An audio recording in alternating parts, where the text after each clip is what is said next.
चलिए शुरू कर रहे हैं। Thank you. Thank you Sanjay. Page number 324, श्लोक संख्या 9। अपने ऊपर आए हुए इस संकट को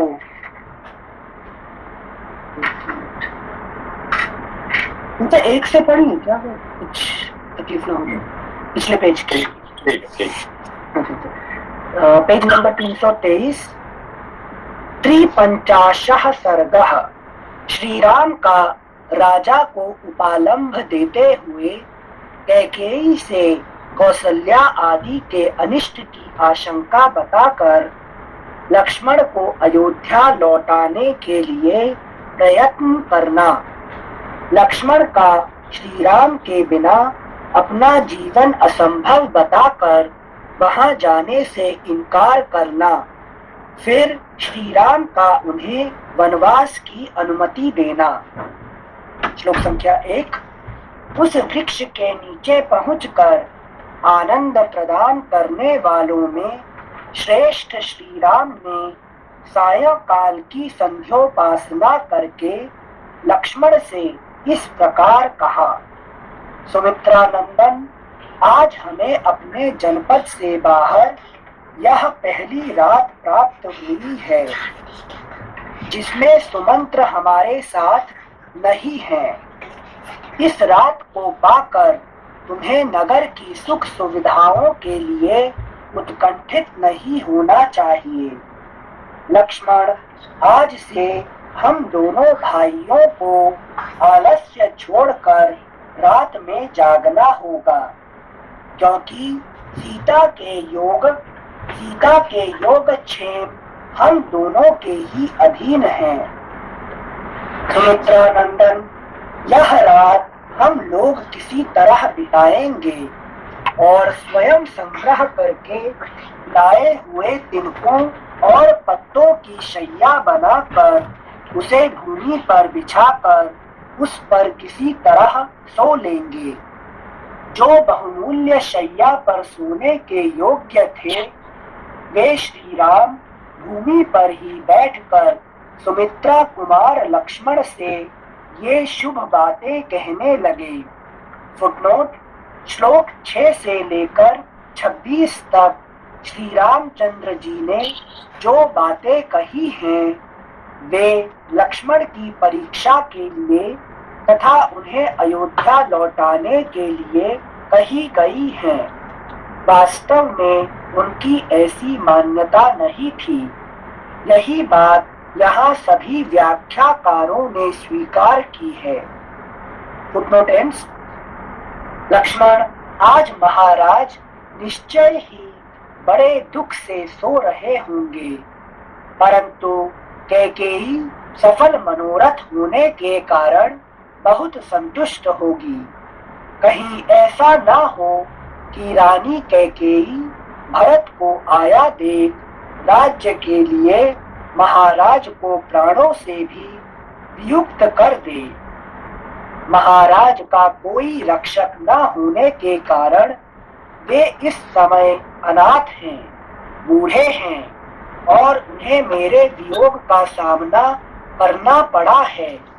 उनकी कामना मन में ही रह गई तथा वे कैकेयी के वश में पड़ गए हैं। ऐसी दशा में वे बेचारे अपनी रक्षा के लिए क्या करेंगे। नेक्स्ट पेज 324, श्लोक संख्या 9। अपने ऊपर आए हुए इस संकट को और राजा की मति भ्रांति को देखकर मुझे ऐसा मालूम होता है कि अर्थ और धर्म की अपेक्षा काम का ही गौरव अधिक है। लक्ष्मण, पिताजी ने जिस तरह मुझे त्याग दिया है उस प्रकार अत्यंत अज्ञ होने पर भी कौन ऐसा पुरुष होगा जो एक स्त्री के लिए अपने आज्ञाकारी पुत्र का परित्याग कर दे। कैकेयी कुमार भरत ही सुखी और सौभाग्यवती स्त्री के पति हैं, जो अकेले ही हृष्ट पुष्ट मनुष्यों से भरे हुए कोसल देश का सम्राट कोसल देश का सम्राट की भांति पालन करेंगे। पिताजी अत्यंत वृद्ध हो गए हैं और मैं वन में चला आया हूँ। ऐसी दशा में केवल भरत ही समस्त राज्य के श्रेष्ठ सुख का उपभोग करेंगे। सच है, जो अर्थ और धर्म का परित्याग करके केवल काम का अनुसरण करता है, वह उसी प्रकार शीघ्र ही आपत्ति में पड़ जाता है, जैसे इस समय महाराज दशरथ पड़े हैं। सौम्य, मैं समझता हूँ कि महाराज दशरथ के प्राणों का अंत करने, मुझे देश निकाला देने और भरत को राज्य दिलाने के लिए ही कैकेयी इस राजभवन में आई थी। इस समय भी सौभाग्य के मद से मोहित हुई कैकेयी मेरे कारण कौशल्या। 14 नंबर समझ में है? उद्देश्य अच्छा, एक बार फिर से पढ़ते हैं, कोशिश करूंगा। सौम्य, मैं समझता हूँ कि महाराज दशरथ के प्राणों का अंत करने, मुझे देश निकाला देने और भरत को राज्य दिलाने के लिए ही कैकेयी इस राजभवन में आई थी। जैसे मन का मेरे शरीर में आना हुआ है कि वो ईगो का मतलब किसी कारणवश ज्ञान चला जाए, ईगो का हनन हो जाए और धर्म की स्थिति बन सके। मतलब सारे नेगेटिव का काम कौन करता है हमारे अंदर में? मन। हमारे मन, ठीक है ना। जब तक मन अपना कार्य करता रहता है तो मनुष्य को क्या है कि कामना ही अच्छा है, एंजॉय, जिंदगी में एंजॉय करना ही अच्छा रहता है कि नहीं। तो ज्ञान मोक्ष इसका कोई जगह ही नहीं है जिंदगी में, है कि नहीं। ये सब मन का काम है, ठीक है। अच्छा, से श्लोक संख्या 14। सौम्य, मैं समझता हूँ कि महाराज दशरथ के प्राणों का अंत करने, मुझे देश निकाला देने और भरत को राज्य दिलाने के लिए ही कैकेयी इस राजभवन में आई थी। इस समय भी सौभाग्य के मद से मोहित हुई कैकेयी मेरे कारण कौशल्या और सुमित्रा को कष्ट पहुंचा सकती है। हम लोगों के कारण तुम्हारी माता सुमित्रा देवी को बड़े दुख के साथ वहां रहना पड़ेगा। अतः लक्ष्मण, तुम यहीं से कल प्रातः काल अयोध्या को लौट जाओ। मैं अकेला ही सीता के साथ दंडक वन को जाऊंगा। तुम वहां मेरी असहाय माता कौशल्या के सहायक हो जाओगे। धर्मज्ञ लक्ष्मण, कैकेयी के कर्म बड़े खोटे हैं। वह द्वेषवश अन्याय भी कर सकती है। तुम्हारी और मेरी माता को जहर भी दे सकती है। तात सुमित्रा कुमार, निश्चय ही पूर्व जन्म में मेरी माता ने कुछ स्त्रियों का उनके पुत्रों से वियोग कराया होगा। उसी पाप का यह पुत्र बिछोह रूप फल आज उन्हें प्राप्त हुआ है। इनसे अदिति और अदिति के जीवन के टाइम का बता रहे हैं क्या यहाँ पे? ये सब है कि नहीं, उस समय पे जो किए थे उसका पाप के कारण, है कि नहीं। जैसे कि अभी सुमित्रा, कौन है सुमित्रा? लक्ष्मण जी की माता। कौन है उसका असली कौन है?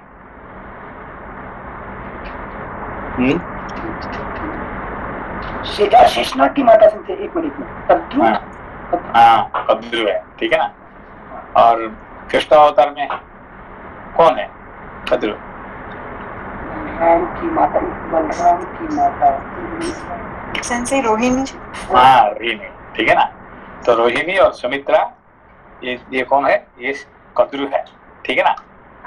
तो कद्रु होने से क्या उसका क्या प्रॉब्लम उनका, अच्छा क्या है बुरा क्या है? जैसे अच्छा मतलब वरदान लिए थे कि शेषनाग जी की माता हमेशा वही बनेगी, और शेषनाग जी ने वरदान दिए थे कि मैं कभी आपकी कोख से नहीं पैदा होऊंगा। तो जिसकी वजह से क्या हुआ, जैसे आसानी तो ये हो कि बलराम के टाइम पे क्या हुआ, बलराम मान लीजिए याद है? सॉरी संशय क्या था सवाल संशय, सॉरी ये बलराम जी कैसे पैदा हुए? संशय वो मतलब उनके गर्भ से वो दिया के रूप में लेके गए ना संशय, देवकी जी के गर्भ से। नहीं बस हाँ, ये बस असली में देवकी का गर्भ में आए, फिर वहां से फिर उनको ट्रांसप्लांट क्या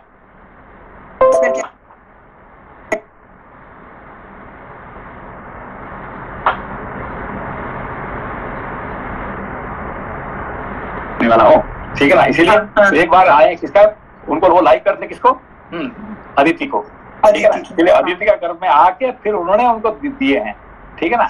ऐसे ही सुमित्रा भी ऐसे ही हुआ है, ठीक है ना, सीधा नहीं है वो, ठीक है ना। इंटरेस्टिंग है ना, क्योंकि वो चाहती हमेशा में शेषनाग को मैं तुम्हारा माँ हूँ, और ये कहता तुम्हारा बाप मेरा माँ कभी नहीं होगे। माँ बेटे का जो लड़ाई में हमेशा ये हो रहा है कि नहीं? धन्यवाद। ठीक है। श्लोक संख्या 19। तात सुमित्रा कुमार, निश्चय ही पूर्व जन्म में मेरी माता ने कुछ स्त्रियों का उनके पुत्रों से वियोग कराया होगा। उसी पाप का यह पुत्र बिछोह रूप फल आज उन्हें प्राप्त हुआ है। मेरी माता ने चिरकाल तक मेरा पालन पोषण किया और स्वयं दुख सहकर मुझे बड़ा किया। अब जब पुत्र से प्राप्त होने वाले सुख रूपी फल के भोगने का अवसर आया, तब मैंने माता कौशल्या को अपने से विलग कर दिया। मुझे धिक्कार है। सुमित्रा नंदन, कोई भी सौभाग्यवती स्त्री कभी ऐसे पुत्र को जन्म ना दे जैसा मैं हूँ, क्योंकि मैं अपनी माता को अनंत शोक दे रहा हूँ। लक्ष्मण, मैं तो ऐसा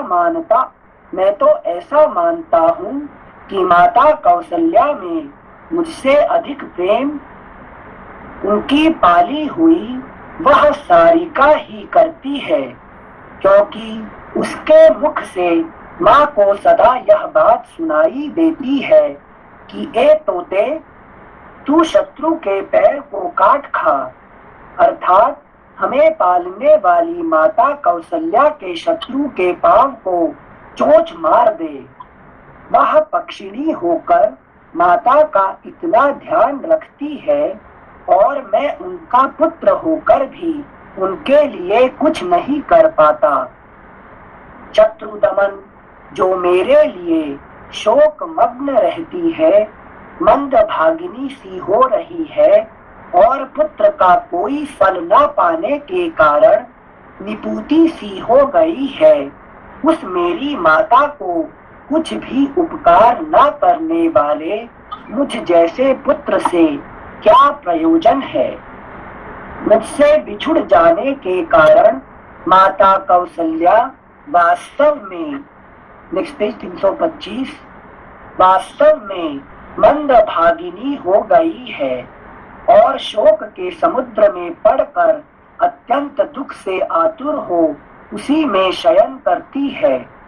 लक्ष्मण, यदि मैं कुपित हो जाऊं तो अपने बाणों द्वारा अकेला ही अयोध्यापुरी तथा समस्त भूमंडल को निष्कंटक बनाकर अपने अधिकार में कर लूं, परंतु पारलौकिक हित साधन में बल पराक्रम कारण नहीं होता है।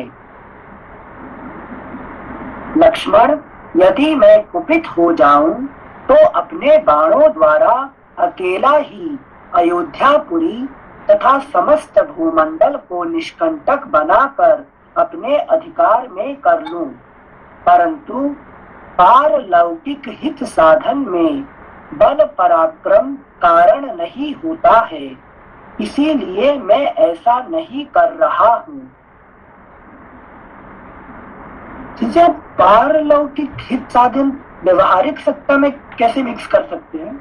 नहीं, जैसे कि हम चाहते हैं तो इसको ऐसे कर सकते हैं, मगर ये अभी जो फल मिलेगा उसका आगे भला अच्छा नहीं होगा, ठीक है ना, इसीलिए पारलौकिक। अच्छा, ऑलवेज हमको सोचना पड़ेगा कि आगे क्या होगा हमारा लॉन्ग टर्म, जो अभी जो हम कर रहे हैं, कर्म कर रहे हैं, ये आगे उसका क्या फल देगा। Thank you Sanjay. श्लोक संख्या 26। निष्पाप लक्ष्मण, मैं अधर्म और परलोक के डर से डरता हूँ, इसीलिए आज अयोध्या के राज्य पर अपना अभिषेक नहीं कराता हूँ। यह तथा और भी बहुत सी बातें कहकर श्री राम ने उस निर्जन वन में करुणाजनक विलाप किया। तत्पश्चात वे उस रात में चुपचाप बैठ गए। उस समय उनके मुख पर आंसुओं की धारा बह रही थी और दीनता छा रही थी। विलाप से निवृत्त होने पर श्री राम ज्वाला रहित अग्नि और वेग शून्य समुद्र के समान शांत प्रतीत होते थे। उस समय लक्ष्मण ने उन्हें आश्वासन देते हुए कहा, अस्त्रधारियों में श्रेष्ठ श्री राम, आपके निकल आने से निश्चय ही आज अयोध्यापुरी चंद्रहीन रात्रि के समान निस्तेज हो गई। पुरुषोत्तम श्री राम, आप जो इस तरह संतप्त हो रहे हैं, यह आपके लिए कदापि उचित नहीं है। आप ऐसा करके सीता को और मुझको भी खेद में डाल रहे हैं। रघुनंदन, आपके बिना सीता और मैं दोनों 2 घड़ी भी जीवित नहीं रह सकते। ठीक उसी तरह जैसे जल से निकाले हुए मत्स्य नहीं जीते हैं।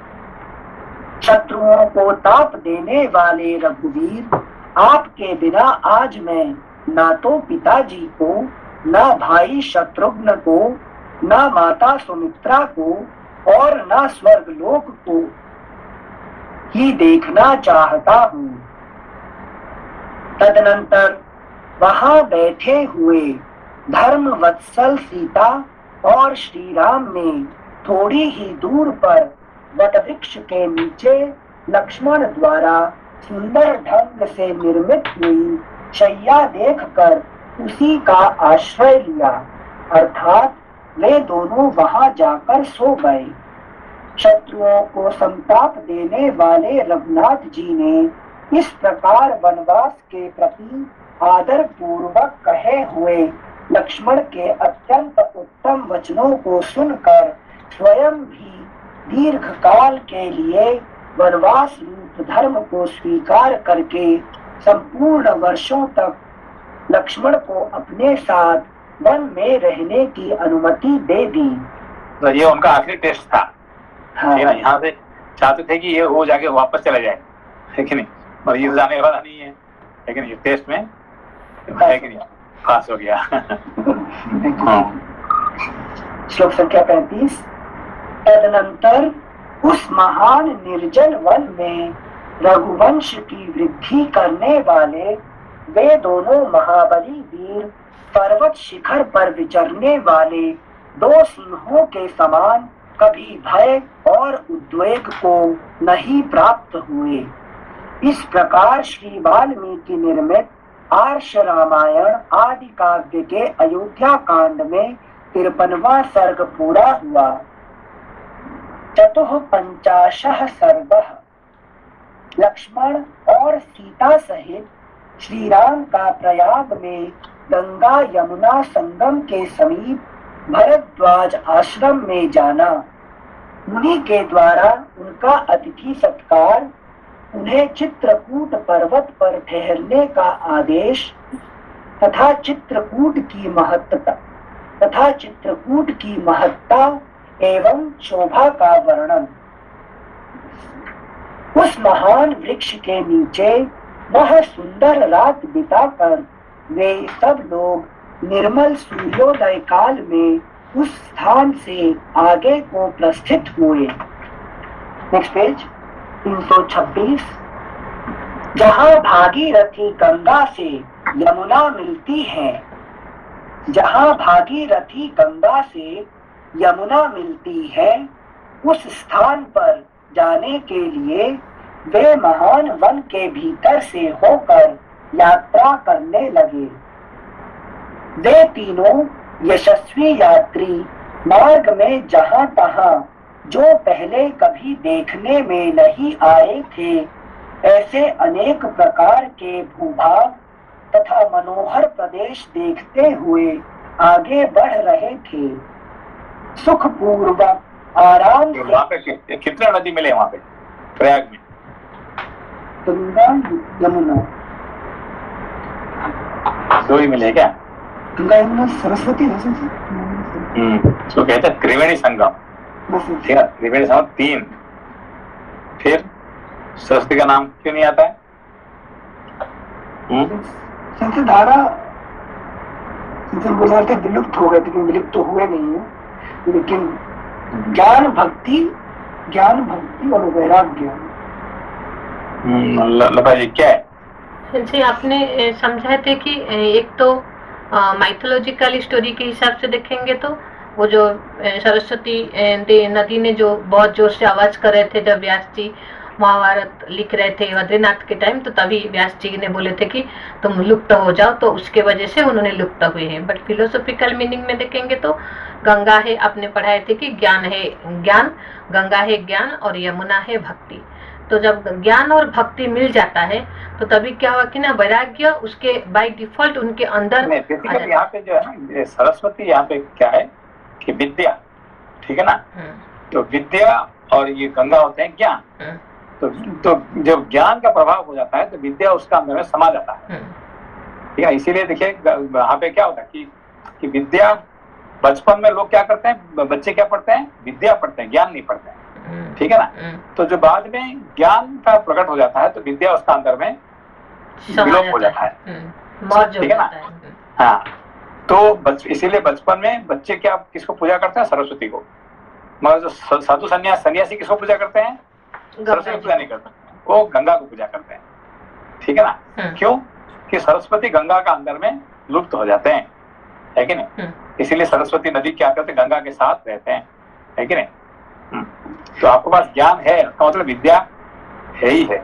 विद्या, बिना विद्या से ज्ञान हो ही नहीं सकता। ठीक है, हाँ जो एजुकेशन सिस्टम है जो पहली से 12वीं कक्षा इंजीनियरिंग पढ़ाई वो सब, वो तो सिर्फ विद्या का सर्जन ही हुआ। तो अगर ये मार्ग जो बाई चांस या कोई प्रताप से मिला, ये जब नहीं आता तो इस हिसाब से तो ज्ञान का तो मार्ग मिलता ही नहीं इंडियन एजुकेशन में आज के टाइम पे। फिर तो सिर्फ विद्या का सृजन ही होता है। हाँ, क्योंकि हमारे जो एजुकेशन सिस्टम में क्या होता है कि हमारे इंडियन नहीं है ना, अभी तो है क्रिश्चियन ना तो मुस्लिम एजुकेशन है, इंडियन एजुकेशन है ही नहीं है सिस्टम, है कि नहीं। तो इसीलिए जब आप जाते हैं तो क्रिश्चियन स्कूल में कॉन्वेंट पढ़ जाते हैं, कॉन्वेंट तो पूरा 100% क्रिश्चियन की पढ़ाई होता है ना, तो बाकी जो नॉर्मल स्कूल में तो मुस्लिम का इन्फ्लुएंस है कि नहीं। तो इसीलिए हमारे देश में, है कि नहीं, तो वो ज्ञान का तो कोई है ही नहीं है, क्या करना इसमें। हाँ, मतलब वो सब विद्या सृजन ही है, वो ज्ञान नहीं है। ज्ञान का कोई वैल्यू ही नहीं है हमारे देश में, ठीक है ना। और अभी धीरे धीरे आ रहे हैं, है कि नहीं, मोदी के द्वारा थोड़ा कुछ हो रहा है, और देखते हैं आगे। ठीक है, ठीक है सर, थैंक यू सर। श्लोक संख्या 4, श्लोक संख्या 3। वे तीनों यशस्वी यात्री मार्ग में जहां तहां जो पहले कभी देखने में नहीं आए थे ऐसे अनेक प्रकार के भूभाग तथा मनोहर प्रदेश देखते हुए आगे बढ़ रहे थे। सुख पूर्वक आराम से उठते बैठते यात्रा करते हुए उन तीनों ने फूलों से सुशोभित भांति भांति के वृक्षों का दर्शन किया। इस प्रकार जब दिन प्रायः समाप्त हो चला, तब श्री राम ने लक्ष्मण से कहा, सुमित्रा नंदन, वह देखो, प्रयाग के पास भगवान अपनी देव की ध्वजा रूप उत्तम धूम उठ रहा है। मालूम होता है मुनिवर भरद्वाज यही है।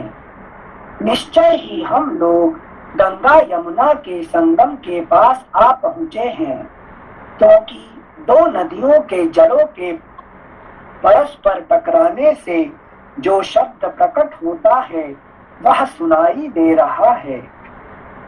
वन में उत्पन्न हुए फल मूल और काष्ठ आदि से जीविका चलाने वाले लोगों ने जो लकड़ियां काटी हैं वे दिखाई देती हैं, तथा जिनकी लकड़ियां काटी गई हैं वे नाना प्रकार के वृक्ष भी आश्रम के समीप दृष्टिगोचर हो रहे हैं। इस प्रकार बातचीत करते हुए वे दोनों धनुर्धर वीर श्री राम और लक्ष्मण सूर्यास्त होते होते गंगा यमुना के संगम के समीप मुनिवर भरद्वाज के आश्रम पर जा पहुंचे। श्री रामचंद्र जी आश्रम की सीमा में पहुंचकर अपने धनुर्धर वेश के द्वारा वहां के पशु पक्षियों को डराते हुए दो ही घड़ी में तय करने योग्य मार्ग से चलकर भरद्वाज मुनि के समीप जा पहुंचे।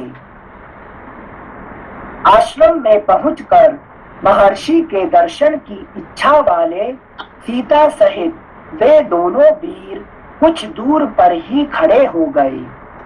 दूर खड़े हो महर्षि के शिष्य से अपने आगमन की सूचना दिलवाकर भीतर आने की अनुमति प्राप्त कर लेने के बाद पर्णशाला में प्रवेश करके उन्होंने तपस्या के प्रभाव से तीनों कालों की सारी बातें देखने की दिव्य दृष्टि प्राप्त कर लेने वाले एकाग्र चित्त तथा तीक्ष्ण व्रतधारी महात्मा भरद्वाज ऋषि का दर्शन किया, जो अग्निहोत्र करके शिष्यों से घिरे हुए आसन पर विराजमान थे।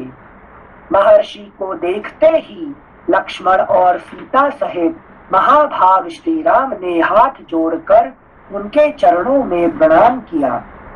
तत्पश्चात लक्ष्मण के बड़े भाई श्री रघुनाथ जी ने उनसे इस प्रकार अपना परिचय दिया। भगवन, हम दोनों राजा दशरथ के पुत्र हैं। मेरा नाम राम और इनका लक्ष्मण है, तथा ये विदेह राज जनक की पुत्री और मेरी कल्याणमयी पत्नी सती साध्वी सीता है। देखो, ये भरद्वाज जी जब राम जी थे तब थे, जब फिर द्वापर में तो कृष्ण आए तो भी भरद्वाज मुनि थे, है कि नहीं? समझ में आया? भरद्वाज का पुत्र का नाम क्या है? द्रोणाचार्य जी। द्रोणाचार्य। आवाज नहीं आ रहा, बोली। द्रोणाचार्य सर। हाँ, द्रोणाचार्य। हाँ, द्रोणाचार्य, बस बस। द्रोणाचार्य होते हैं, भरद्वाज के पुत्र होते हैं। और द्रोणाचार्य किसका अवतार है? लता जी, द्रोणाचार्य अवतार है किसका? हाँ, क्योंकि सारे जो ना महाभारत में सारे किसका अवतार है, तो द्रोणाचार्य किसका अवतार है? बृहस्पति है क्या सेंसी? नहीं, बृहस्पति, अग्नि अग्निदेव का। ओके, ठीक है ना?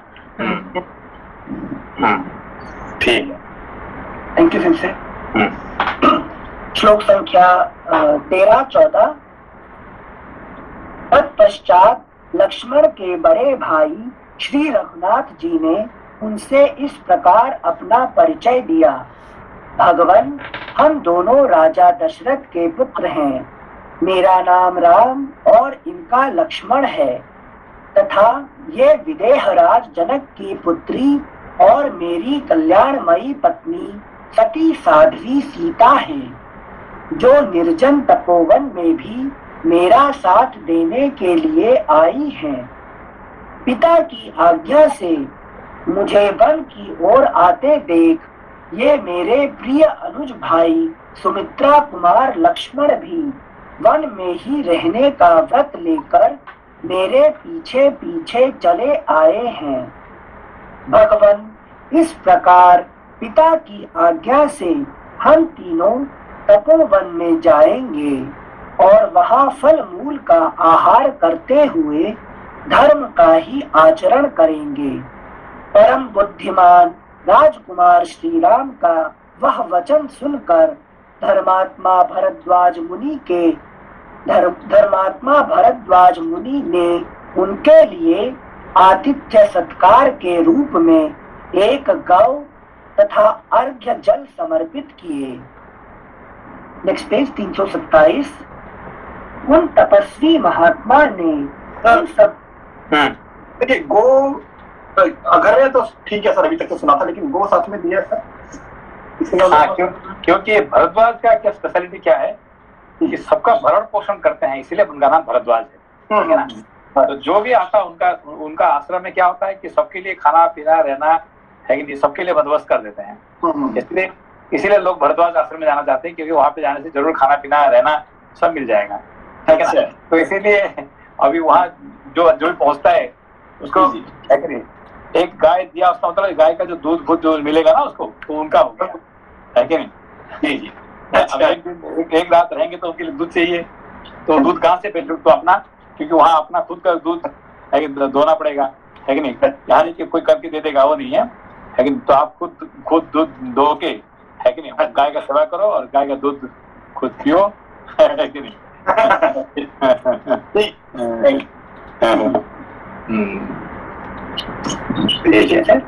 Page number 327।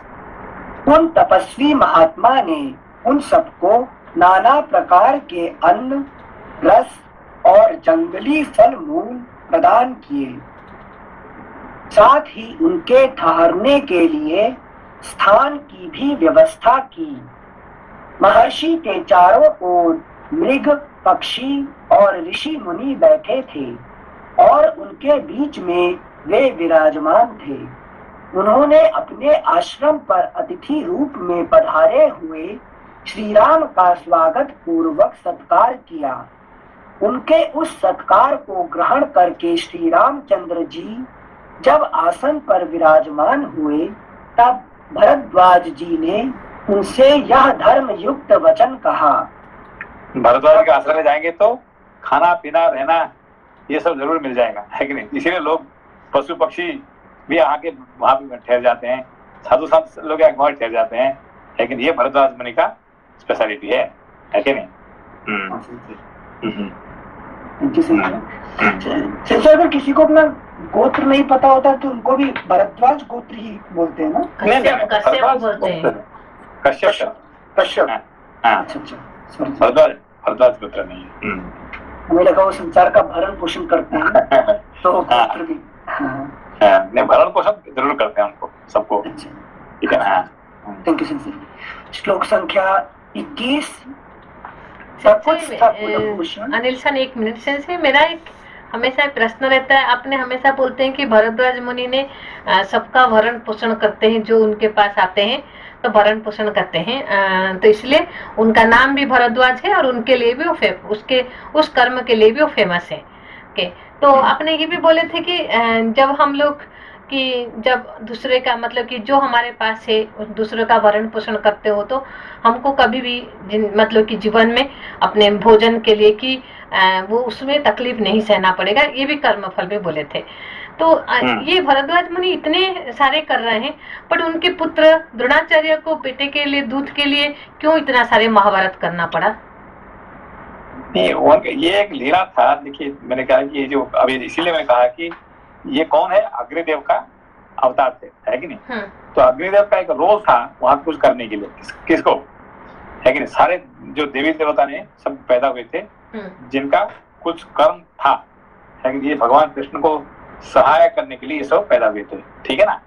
तो उनका रोल था, बहुत बड़ा रोल था, किसका, वो नहीं होते, जो द्रोणाचार्य नहीं होते तो महाभारत नहीं होने वाला, ठीक है ना। हाँ, महाभारत का सीधे, एक बहुत बड़ा जो क्या कहते हैं बीज है, ये होते हैं द्रोणाचार्य होते हैं, ठीक है ना। तो भरद्वाज मुनि का शिष्य कौन थे? अनिल जी कौन शिष्य थे? सॉरी अनिल सर,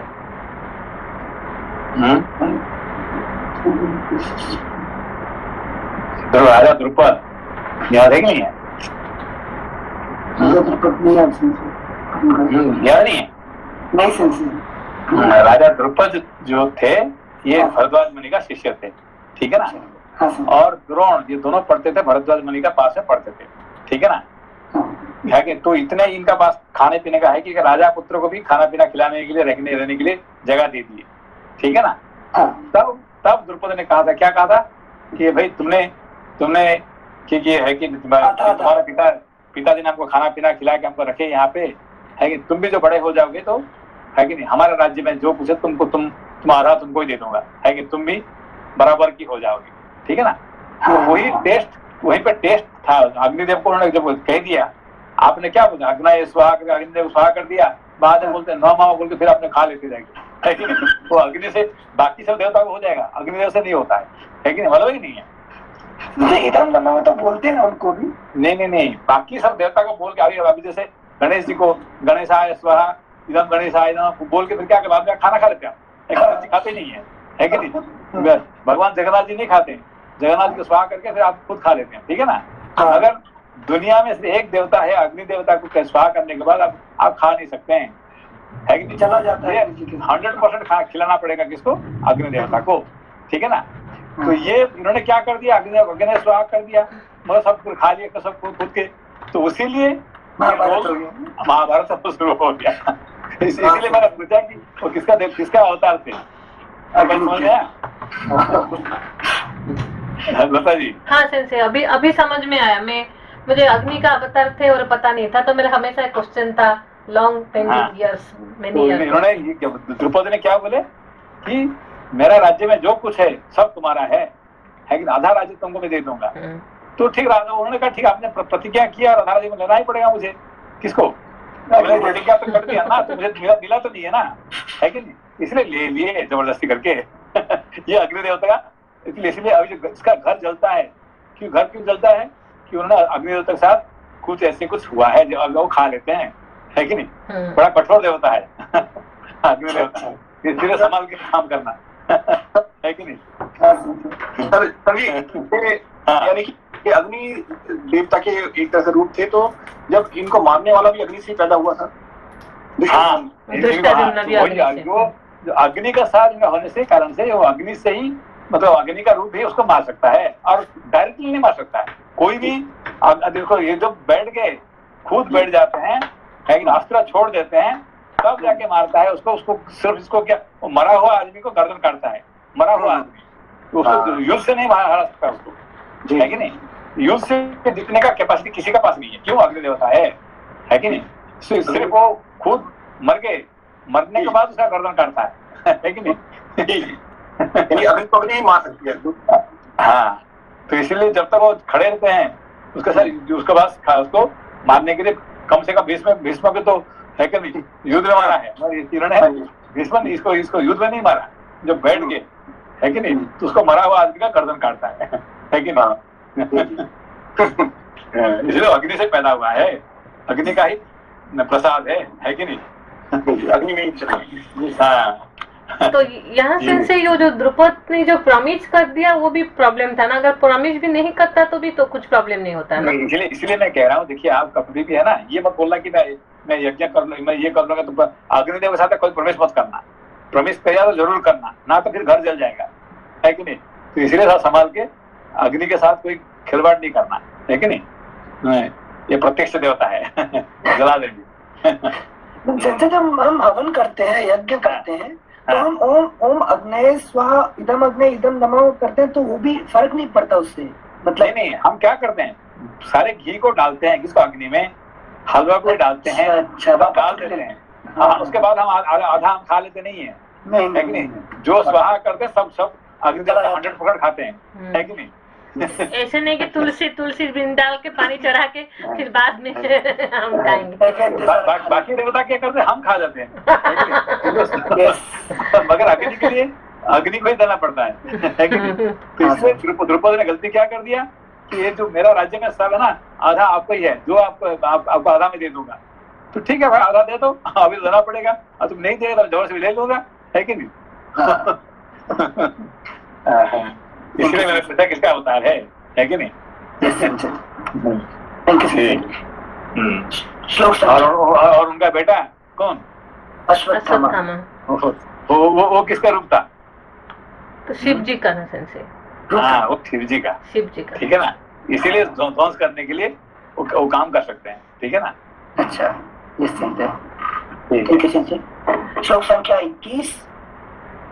ककुत्स्थ कुलभूषण श्री राम, मैं इस आश्रम पर दीर्घ काल से तुम्हारे शुभागमन की प्रतीक्षा कर रहा हूँ। आज मेरा मनोरथ सफल हुआ है। मैंने यह भी सुना है कि तुम्हें अकारण ही वनवास दे दिया गया है। गंगा और यमुना, इन दोनों महानदियों के संगम के पास का यह स्थान बड़ा ही पवित्र और एकांत है। यहाँ की प्राकृतिक छटा भी मनोरम है, अतः तुम यही सुख पूर्वक निवास करो। भरद्वाज मुनि के ऐसा कहने पर समस्त प्राणियों के हित में तत्पर रहने वाले रघुकुल नंदन श्री राम ने इन शुभ वचनों के द्वारा उन्हें उत्तर दिया। भगवान, मेरे नगर और जनपद के लोग यहाँ से बहुत निकट पड़ते हैं, अतः मैं समझता हूँ कि यहाँ मुझसे मिलना सुगम समझकर लोग इस आश्रम पर मुझे और सीता को देखने के लिए प्रायः आते जाते रहेंगे। इस कारण यहाँ निवास करना मुझे ठीक नहीं जान पड़ता। भगवान, किसी एकांत प्रदेश में आश्रम के योग्य उत्तम स्थान देखिए, सोच कर बताइए, जहाँ सुख भोगने के योग्य विदेह राजकुमारी जानकी प्रसन्नता पूर्वक रह सके। श्री रामचंद्र जी का यह शुभ वचन सुनकर महामुनि भरद्वाज जी ने उनके उक्त उद्देश्य की सिद्धि का बोध कराने वाली बात कही। तात यहाँ से 10 कोस, अन्य व्याख्या के अनुसार 30 कोस की दूरी पर एक सुंदर और महर्षियों द्वारा सेवित परम पवित्र पर्वत है, जिस पर तुम्हें निवास करना होगा। 30 कोस। फुटनोट: रामायण शिरोमणिकार 10 कोस का अर्थ 30 कोस करते हैं और दश च दश च दश च ऐसी व्युत्पत्ति करके एक शेष के नियमानुसार एक ही 10 का प्रयोग होने पर भी उसे 30 संख्या का बोधक मानते हैं। प्रयाग से चित्रकूट की दूरी लगभग 28 कोस मानी जाती है, जो उपर्युक्त संख्या से मिलती जुलती ही है। आधुनिक माप के अनुसार प्रयाग से चित्रकूट 80 मील है। इस हिसाब से 40 कोस की दूरी हुई, परंतु पहले का क्रोशमान आधुनिक मान से कुछ बड़ा रहा होगा, तभी यह अंतर है। Footnote ends. श्लोक संख्या 29। उस पर बहुत से लंगूर विचरते रहते हैं, वहाँ वानर और रीछ भी निवास करते हैं। वह पर्वत चित्रकूट नाम से विख्यात है और गंधमादन के समान मनोहर है। जब मनुष्य चित्रकूट के शिखरों का दर्शन कर लेता है, तब कल्याणकारी पुण्य कर्मों का फल पा लेता है और कभी पाप में मन नहीं लगाता है। वहाँ बहुत से ऋषि, जिनके सिर के बाल वृद्धावस्था के कारण खोपड़ी की भांति सफेद हो गए थे, तपस्या द्वारा सैकड़ों वर्षों तक क्रीड़ा करके स्वर्ग लोक को चले गए हैं। उसी पर्वत को मैं तुम्हारे लिए एकांतवास के योग्य और सुखद मानता हूँ। अथवा श्री राम, तुम वनवास के उद्देश्य से मेरे साथ इस आश्रम पर ही रहो। नेक्स्ट पेज 328, श्लोक संख्या 33। ऐसा कहकर भरद्वाज जी ने पत्नी और भ्राता सहित प्रिय अतिथि श्री राम का हर्ष बढ़ाते हुए सब प्रकार की मनोवांछित वस्तुओं द्वारा उन सबका आतिथ्य सत्कार किया।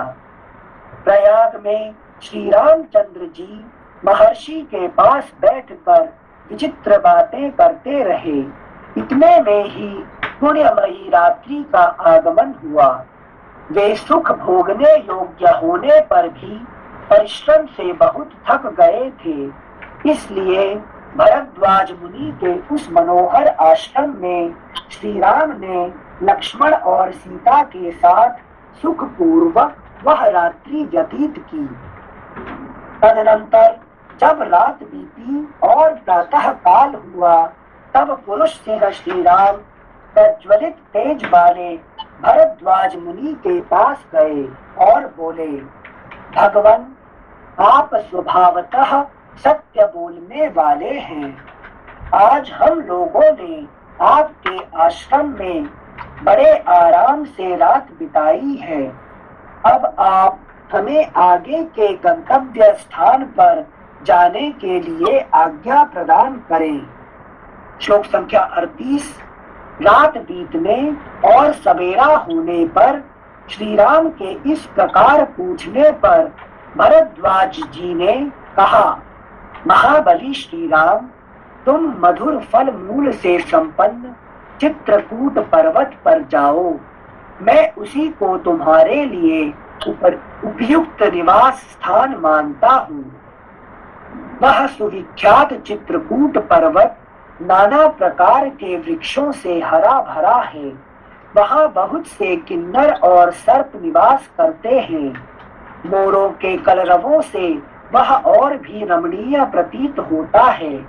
बहुत से गजराज उस पर्वत का सेवन करते हैं। तुम वहीं चले जाओ। वह पर्वत परम पवित्र, रमणीय तथा बहुसंख्यक फल मूलों से संपन्न है। वहाँ झुंड के झुंड हाथी और हिरन वन के भीतर विचरते रहते हैं। रघुनंदन, तुम उन सबको प्रत्यक्ष देखोगे। मंदाकिनी नदी, अनेकानेक जल स्रोत, पर्वत शिखर, गुफा, कंदरा और झरने भी तुम्हारे देखने में आएंगे। वह पर्वत सीता के साथ विचरते हुए तुम्हारे मन को आनंद प्रदान करेगा। हर्ष में भरे हुए टिटटिभ और कोकिलों के कलरवों द्वारा वह पर्वत यात्रियों का मनोरंजन सा करता है। वह परम सुखद एवं कल्याणकारी है। मदमत्त मृगों और बहुसंख्यक मत वाले हाथियों ने उसकी रमणीयता को और बढ़ा दिया है। तुम उसी पर्वत पर जाकर डेरा डालो और उसमें निवास करो। इस प्रकार श्री वाल्मीकि निर्मित हर्ष रामायण आदि काव्य के अयोध्या कांड में 54वां सर्ग पूरा हुआ। 55 सर्गः। भरद्वाज जी का श्री राम आदि के लिए स्वस्ति वाचन। श्री राम आदि के लिए स्वस्ति वाचन करके उन्हें चित्रकूट का मार्ग बताना। उन सबका अपने ही बनाए हुए डेरे से यमुना जी को पार करना। सीता की यमुना और श्याम वट से प्रार्थना। तीनों का यमुना के किनारे के मार्ग से 1 कोस तक जाकर वन में घूमना फिरना। यमुना जी के समतल तट पर रात्रि में निवास करना। उस आश्रम में रात भर रहकर शत्रुओं का दमन करने वाले वे दोनों राजकुमार महर्षि को प्रणाम करके चित्रकूट पर्वत पर जाने को उद्यत हुए। उन तीनों को प्रस्थान करते देख महर्षि ने उनके लिए उसी प्रकार नेक्स्ट पेज 329 महर्षि ने उनके लिए उसी प्रकार स्वस्ति वाचन किया जैसे पिता अपने औरस पुत्रों को यात्रा करते देख उनके लिए मंगल सूचक आशीर्वाद देता है। तदनंतर महातेजस्वी महामुनि भरद्वाज ने सत्य पराक्रमी श्री राम से इस प्रकार कहना आरंभ किया। नरश्रेष्ठ, तुम दोनों भाई गंगा और यमुना के संगम पर पहुंचकर जिनमें पश्चिम मुखी होकर गंगा मिली है उन महानदी यमुना के निकट जाना। नरश्रेष्ठ, तुम दोनों भाई गंगा और यमुना के संगम पर पहुंचकर जिनमें पश्चिम मुखी होकर गंगा मिली है उन महानदी यमुना के निकट जाना। रघुनंदन, तदनंतर गंगा जी के जल के वेग से अपने प्रवाह के प्रतिकूल दिशा में मुड़ी हुई यमुना के पास पहुंचकर लोगों के आने जाने के कारण उनके पद चिन्हों से चिन्हित हुए अवतरण प्रदेश पार उतरने के लिए उपयोगी घाट को अच्छी तरह देखभाल कर वहां जाना और एक बेड़ा बनाकर उसी के द्वारा सूर्य कन्या यमुना के उस पार उतर जाना। रघुनंदन, तदनंतर गंगा जी के जल के वेग से अपने प्रवाह के प्रतिकूल दिशा में मुड़ी हुई यमुना के पास पहुंचकर लोगों के आने जाने के कारण उनके पद चिन्हों से चिन्हित हुए अवतरण प्रदेश पार उतरने के लिए उपयोगी घाट को अच्छी तरह देखभाल कर वहां जाना और एक बेड़ा बनाकर उसी के द्वारा सूर्य कन्या यमुना के उस पार उतर जाना। तत्पश्चात आगे जाने पर एक बहुत बड़ा बरगद का वृक्ष मिलेगा जिसके पत्ते हरे रंग के हैं। वह चारों ओर से बहुसंख्यक दूसरे वृक्षों द्वारा घिरा हुआ है। उस वृक्ष का नाम श्यामवट है। उसकी छाया के नीचे बहुत से सिद्ध पुरुष निवास करते हैं। वहां पहुंचकर सीता दोनों हाथ जोड़कर उस वृक्ष से आशीर्वाद की याचना करें। यात्री की इच्छा हो तो उस वृक्ष के पास जाकर कुछ काल तक वहां निवास करें अथवा वहां से आगे बढ़ जाए। श्यामवट के एक कोस दूर जाने पर तुम्हें नीलवन का दर्शन होगा। वहां सल्ल की चीड़ और बेर के भी पेड़ मिले हुए हैं। すいません、ニルさん。はい。はい、ありがとうございます。先生。हाँ, Why only Sita has to pray to the Vriksha? Why only Sita has to pray to the tree? Why not Rama and Rama? no, everybody pray, but Sita is asking something because Ram and Lakshman they pray, but they don't ask anything. But Sita is praying to ask something from Shambhat and Yamuna. Okay. That is even before also Ganga she was praying that we should go and come back safely without any trouble. So she is praying to get their blessings. Okay. Whereas Ram and Lakshman they don't they pray but they don't ask anything in return. Okay. Because Sita expects Sita is expecting the trouble because she could know that she will be kidnapped by Ravana and she may not be able to come back and all these things. That's why she is praying everybody that we should go together and come back together in time. Okay, Okay. because when Ravana took Sita, do you Hmm. think it is so easy to come back? Within 14 years, last 1 year, so Ram has to go making the bridge upon the sea, fighting, and after all this thing, within time, returning back to Ayodhya, is it easy? Very No. difficult. But because of her prayer, Sita's prayer to all these divine entities, so she could come back without any problem. Okay. It is her prayer. Prayer helped. Okay. Okay. Whereas Thank you. Ram and Lakshman didn't have any problem. Okay. But Sita had problem. she expected. Okay. Mm-hmm. Thank you, sis. Okay. श्लोक संख्या 8। Shyam what के एक कोस दूर जाने पर तुम्हें नीलवन का दर्शन होगा। वहां सल्लकी, चीड़ और बेर के भी पेड़ मिले हुए हैं।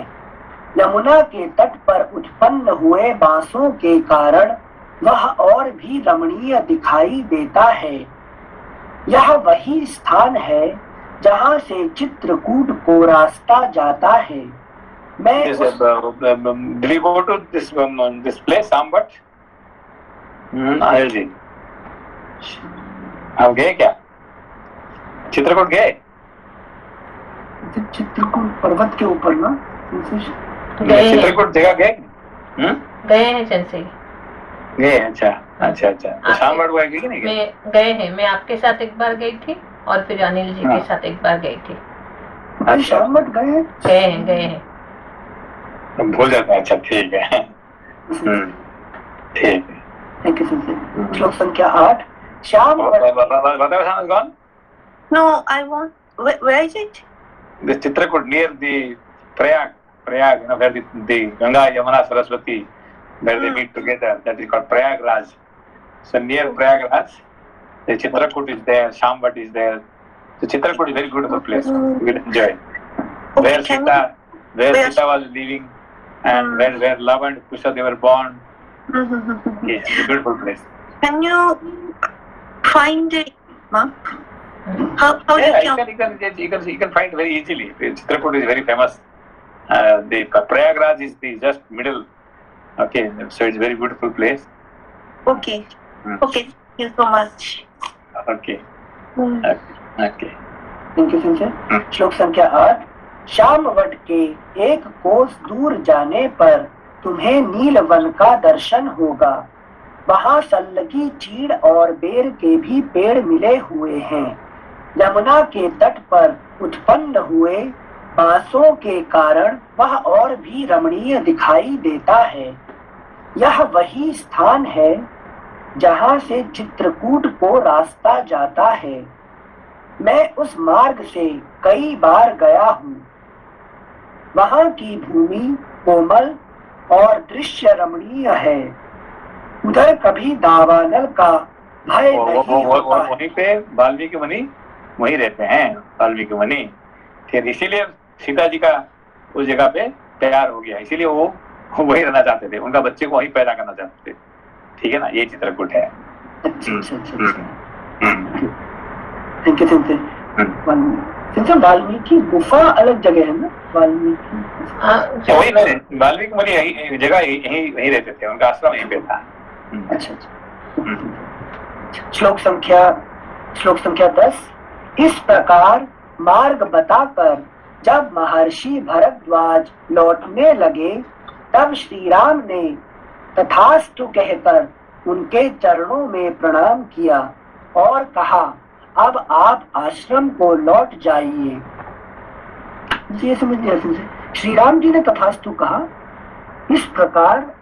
इस प्रकार मार्ग बताकर जब महर्षि भरद्वाज लौटने लगे, तब श्री राम ने तथास्तु कहकर उनके चरणों में प्रणाम किया और कहा, अब आप आश्रम को लौट जाइए। नहीं, मैं इस तरह कुछ का गड़बड़ है इसमें से। ये ट्रांसलेशन में कभी कभी प्रॉब्लम होता है। ठीक है। श्लोक संख्या 11। उन महर्षि के लौट जाने पर श्री राम ने लक्ष्मण से कहा, सुमित्रानंदन, तुम्हारा कल्याण हो। ये मुनि हमारे ऊपर जो इतनी कृपा रखते हैं, इससे जान पड़ता है कि हम लोगों ने पहले कभी महान पुण्य किया है। क्योंकि जब महर्षि यहाँ तक काम करते हैं, यहाँ तक रास्ता बताते हैं, खाना पीना खिलाते हैं, रुकवाते हैं, सब का मतलब हम लोगों ने अच्छे पुण्य कर्म किए हैं। श्लोक संख्या 12। इस प्रकार बातचीत करते हुए वे दोनों मनस्वी पुरुष सिंह सीता को ही आगे करके यमुना नदी के तट पर गए। वहां कालिंदी का स्रोत बड़ी तीव्र गति से प्रवाहित हो रहा था।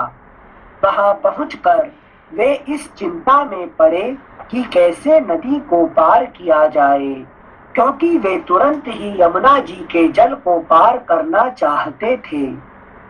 फिर उन दोनों भाइयों ने जंगल के सूखे काठ बटोर कर उन्हीं के द्वारा एक बहुत बड़ा बेड़ा तैयार किया। वह बेड़ा सूखे बांसों से व्याप्त था और उसके ऊपर खस बिछाया गया था। तदनंतर पराक्रमी लक्ष्मण ने बेत और जामुन की टहनियों को काटकर सीता के बैठने के लिए एक सुखद आसन तैयार किया।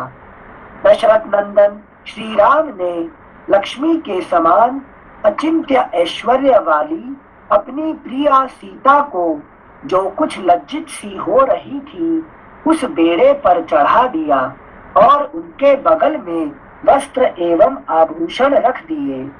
फिर श्री राम ने बड़ी सावधानी के साथ खंती, कुदारी और बकरे के चमड़े से मढ़ी हुई पिटारी को भी बेड़े पर ही रखा। 330। इस प्रकार पहले सीता को चढ़ाकर वे दोनों भाई दशरथ कुमार श्री राम और लक्ष्मण उस बेड़े को पकड़कर खेने लगे। उन्होंने बड़े प्रयत्न और प्रसन्नता के साथ नदी को पार करना आरंभ किया। यमुना की बीच धारा बंद करते हैं। नमस्ते सेंसे। नमस्ते संसे। नमस्ते नमस्ते प्रणाम नमस्ते। प्रणाम प्रणाम।